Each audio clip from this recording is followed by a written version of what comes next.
Hi, I'm Stuart Kellogg, a Wesley Biblical Seminary board member and alum who recently retired after 40 years in the television business. I began as a reporter and weatherman.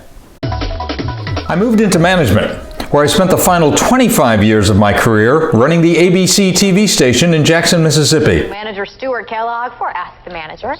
One of my tasks, answering viewers' questions. I taught Sunday school, started a prison ministry, and was involved in many other Christ-centered projects. I'm now presenting a program to help strengthen the body of Christ. It's called Know What You Believe.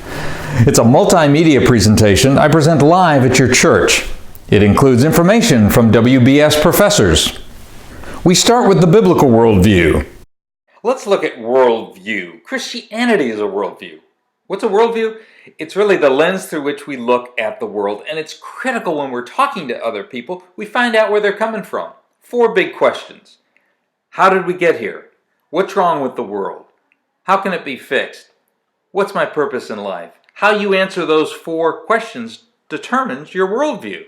Understanding why the Bible and our faith is historically accurate.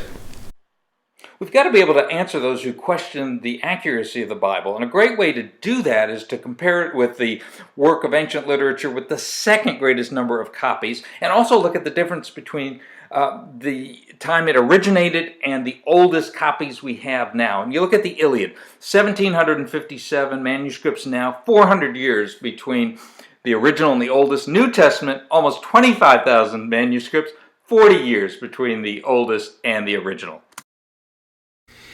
There are many people today who say that the Bible is simply a collection of myths created by religious people years and years ago. But when we look at the content of the Bible, it's shocking.